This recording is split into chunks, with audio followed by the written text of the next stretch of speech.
What's up, everybody? You are tuned in to another episode of The R3MIX. As always, I'm your host, Kierra, and today we have a very special guest. This is the first executive producer that I've had on this show, so thank you so much for joining me. No problem. Tay Flourish, how are you? I'm good. How you doing? I'm doing great. Thank you so much for joining me again. So let's just jump right into it. Tell me how you got involved with music. Really just with the music, I can say this is 2018, so we can go back at least 2009. Wow, taking it way back. That's almost a decade. Yeah, so where it really began was kind of like when I was in high school at the time, we had like little cliques and groups and stuff like that. And it was our group was called Fresh Hippies. Okay. Shout out to everybody, the original Fresh Hippies. But it was around the same time, the Wiz, the Currency, when all that movement was coming. So the whole just the positive movement, that's what we were into. And basically it was two rappers, a group, Cam and Bo. They were the rappers, and everybody else that was involved, we were really just like pushing their music, putting them in the right places to make sure that we all succeed. And for me personally, I can say I did radio. I tried to get our song on 107.9, because back then they had to where it was whoever voted, it was like you can go online and vote, and then whoever at the time got the most votes, they would play the song on the radio. So I actually got our song to where it was the top 3 where they previewed it on the radio, but I just don't know if we ever won. But to be determined. That's okay. We're gonna go back and find out. Definitely, if possible.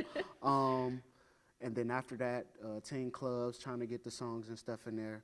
And a lot of things didn't work out how I envisioned.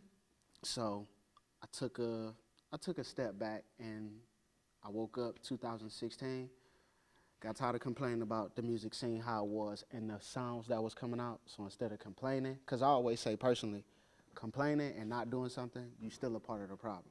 So I woke up and was like, you know what, I'm gonna make an album with all artists and producers from Cleveland, and it's here now. Dope. Okay, so we're going to talk about the album because I think that's super important. But I'm going to kind of stop you in your tracks a little bit. You talked about you didn't like the sound that was coming out of Cleveland. How would you describe that Cleveland sound, and then also how you're trying to change that? The sound around that time, it was cool, but the positivity in the city wasn't there. And honestly, I had put this on Instagram like a couple weeks ago. I honestly felt like I spoke the positivity in existence. If you personally know me, and the things, I listen to music, I'm a music head. But if you personally know me and we've had conversations, you know for sure that a lot of the things that's happening in the city, I spoke about it. I wanted these things to happen, even if I was the forefront or somebody else did it, which is happening. Yeah. So it was more so about changing the culture and not necessarily the music itself? Or you think that they're directly influenced? Directly influenced both, because the way that I went towards the music vibes is timeless.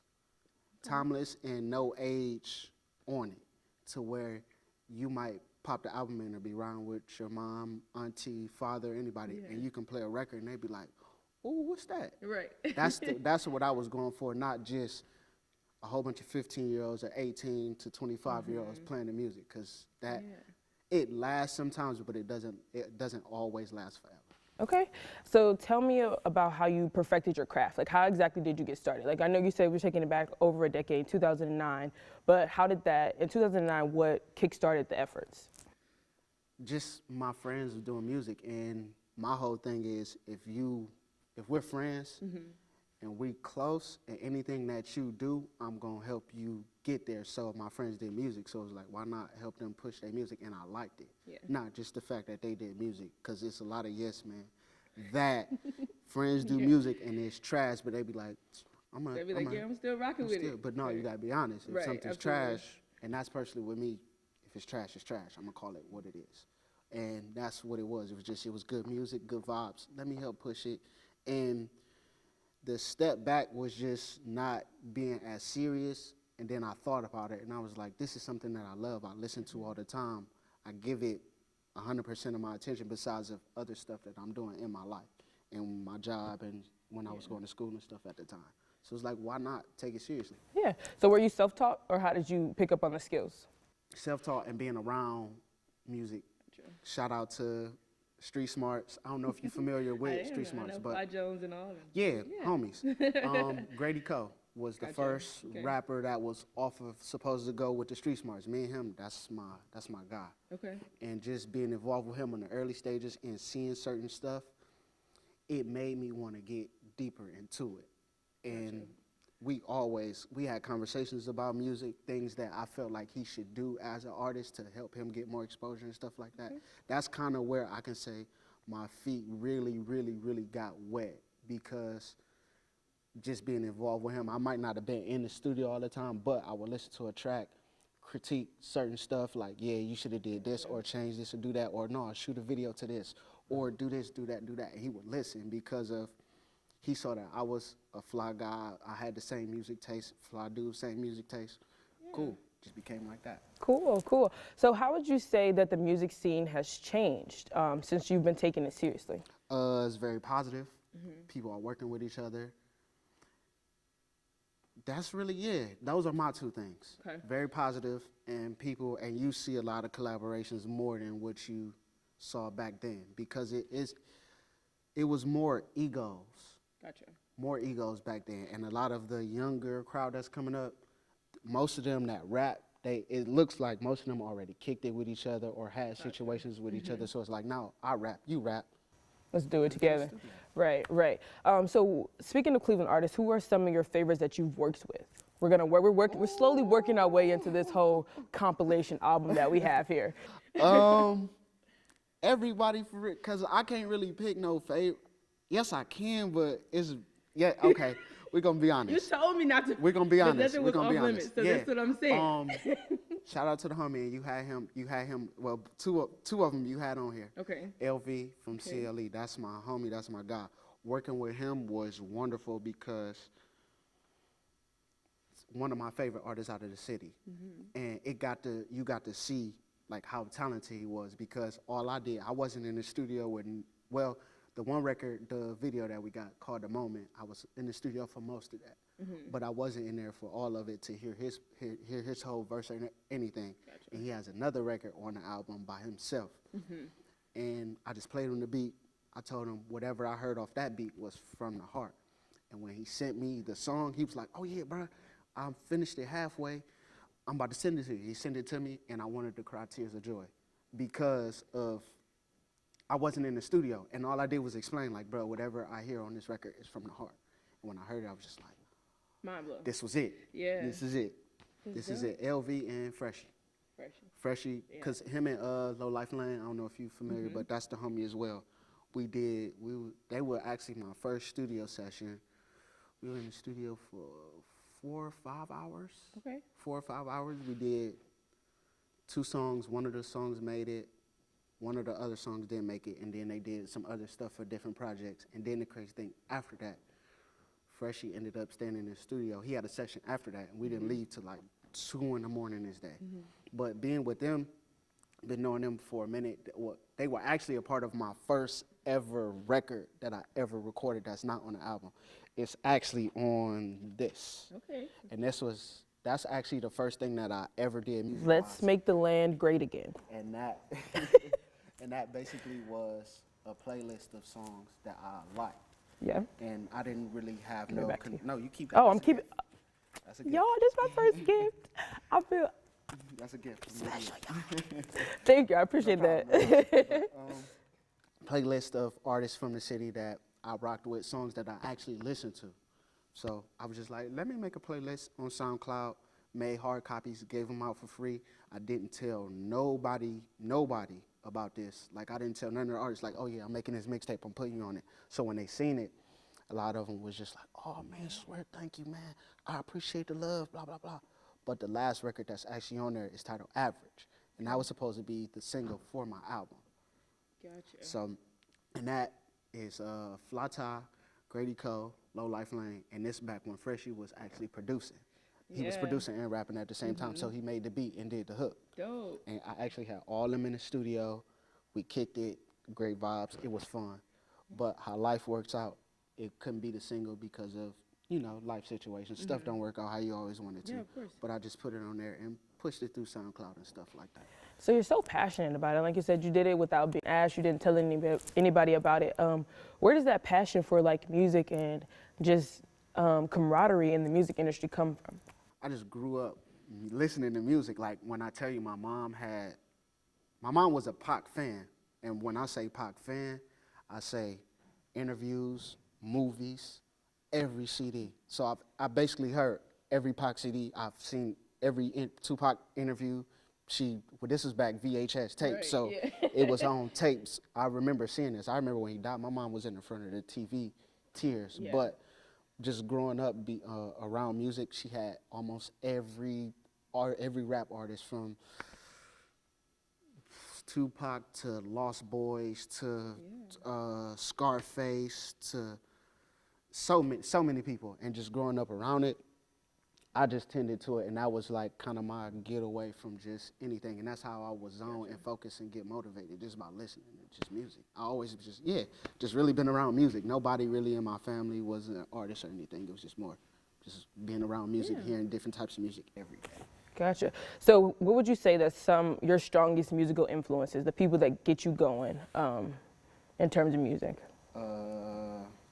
I would say like past and current, because I think that's different for both.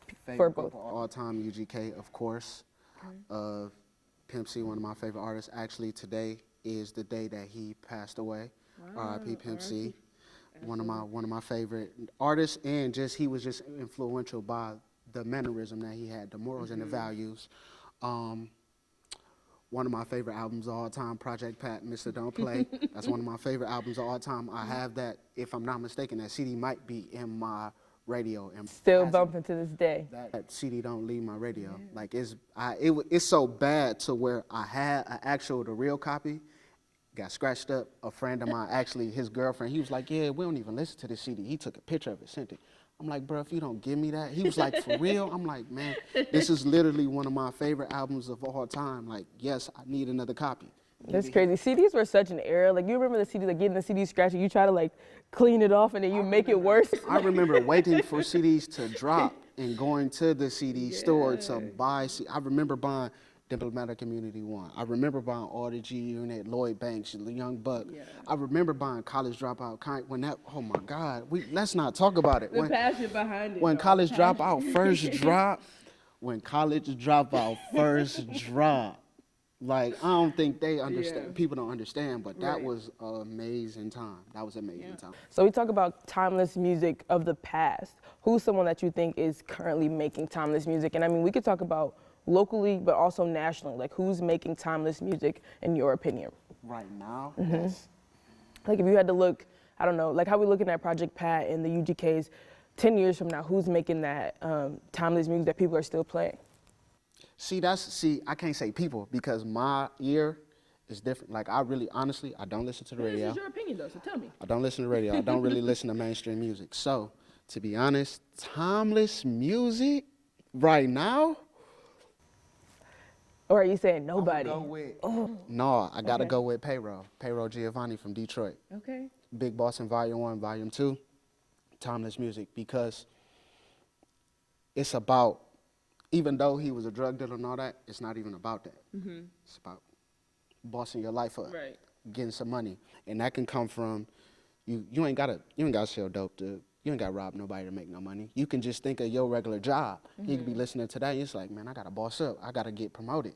So you're going to work harder to bossing your life up. Yeah. So just that type of music, it gets me through the day. It motivates me to work harder and to make sure that I'm being put in better positions rather than just staying stagnant. But definitely, Payroll is definitely one of the people that, I can listen to something, like he got a song called Keep Pushing. Okay. Like if you hear that record, you can be having the worst day. And the hook, dang, I wish I knew how the hook go. I ain't even gonna think about it. But the hook just by itself, it describes if you having a bad day, keep pushing. The motivation and it's gonna get lovely. Like it's gonna get real lovely. Anything mainstream that you think is timeless? There's a lot of conversations that Drake is timeless. Of course. Drake, Kendrick. And for me, Big Crit. Crit, That's one of my yes. favorite artists too. Crit Shout is out to Big dope. Crit. He got it's That new project is crazy. the Glorious record. Oh my God! Like when I first heard that record, like that's the most like that's somebody who I really want to talk to as well. I just want to talk to him about that record because it was like I feel personally for me, I listen to music a little different, but it sounds like when he was in the studio, he was having fun, he was comfortable, and when he heard that beat, he was just like, yeah, I gotta ride this one. And he was just in there, I was just like, oh, okay, Crit. I had to play it back. And another one of my favorite rappers, R.I.P. Bankroll.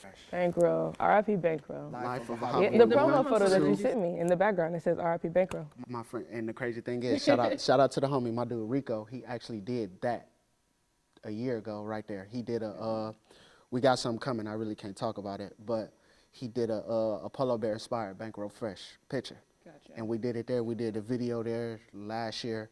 My homie Bolo, who shoots all my videos, shout out to Bolo. He shot that, and a lot of the people that's actually from Bankrolls, like Lil Camp, Street Money Bucci, Street Money Red, they actually reposted, put it on their page, everything. And we was working, well, still working, because Street Money, we still love them because Bankroll was me, Rico, and a lot of people that's in our circle. That was one of our favorite like artists, like ever, because every mixtape, every project was solid. Like it's not like he literally has, in my opinion, he literally has 60 songs that I love. Wow. And that's from basically 3 projects, and I don't skip. I can't skip. Some, maybe like 2 or 3. Other than that, it's straight let them ride. All right, well, we're going to switch gears. We're going to actually talk about the album. Tell me about how you got the idea for that. Just basically artists that wasn't already out here that you hear names. It was kind of like, yeah, we got these, but it's these people that y'all don't know that's under the rug that we going to bring up and show y'all that they have talent as well. And that's where, and honestly, it took me 2 years to make this album. I've been working on this album for 2 years. Like, A labor of love. Yeah, yeah. Like, and it was killing me inside because people would be dropping music and it was stuff that was already done. And it's like, man, I need to drop this because I know people going to go crazy. But it's like, no, it's not time yet. Timing is everything. Yeah. And that's why everything just been happening. But, What's your favorite track on it?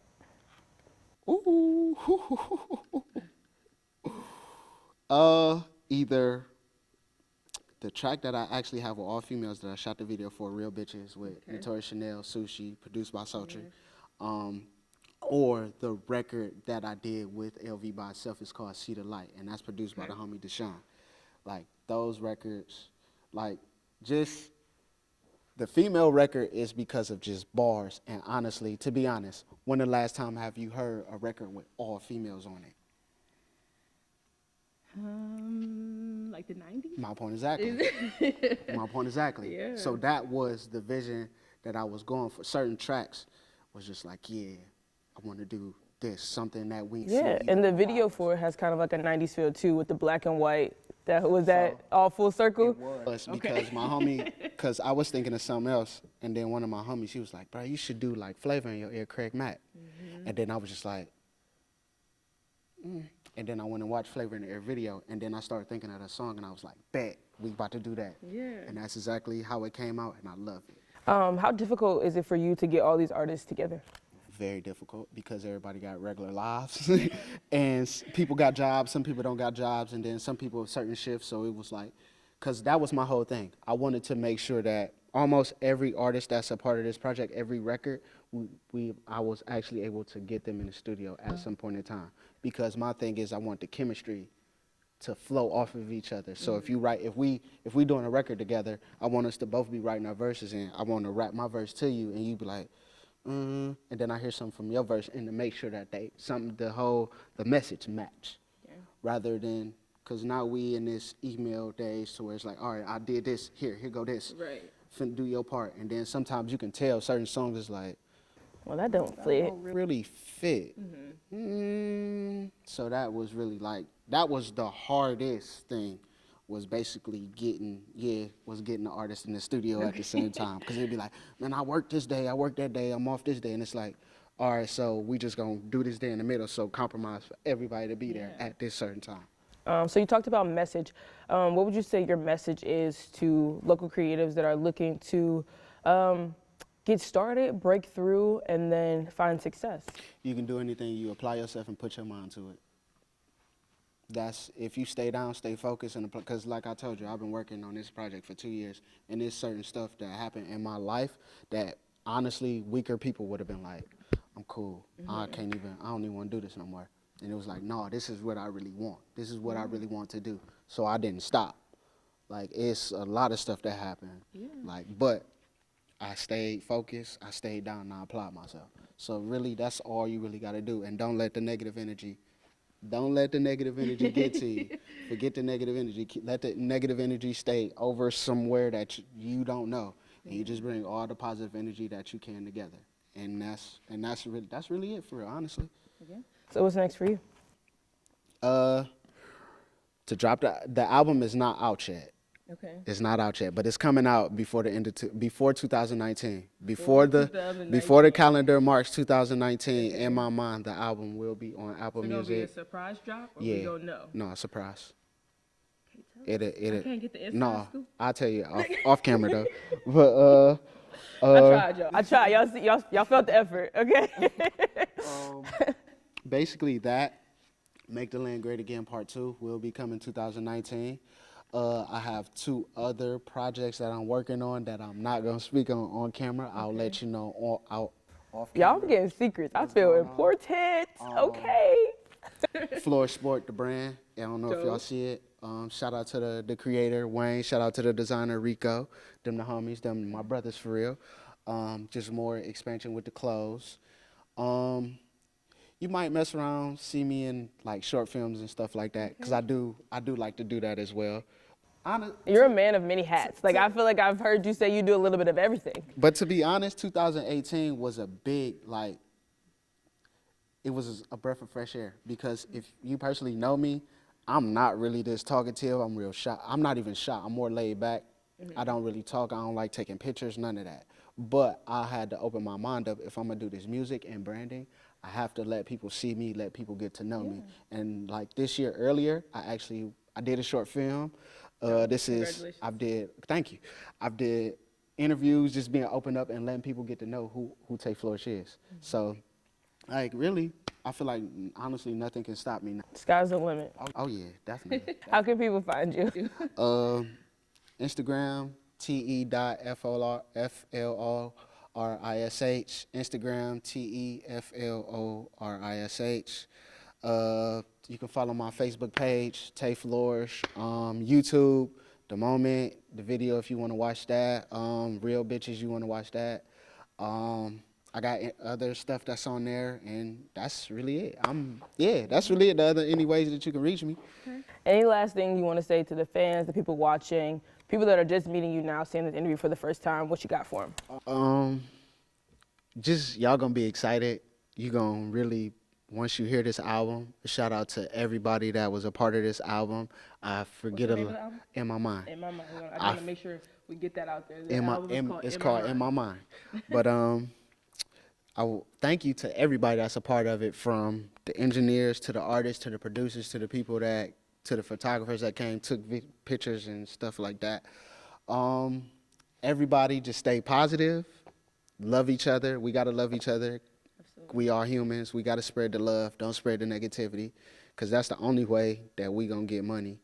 And that's another thing. That's the positivity, because my whole thing is how you expect for somebody out of town to come and get money with somebody here if we're not getting money with each other, if we're not spreading that positivity and love with each other. Because little do people know that people from out of town, they pay attention to that. How I'm gonna come in here and spend $20 million if they not spending $1,000 within each other, or trying to make $20 million with each other? Right. Ain't no point of being, because that ain't nothing but negative energy on my life. So just positive and love each other. That's really it. So we all heard it there. Stay positive, love each other. As always, I'm Kierra Cotton, here with Tay Flourish. Thank you guys for watching.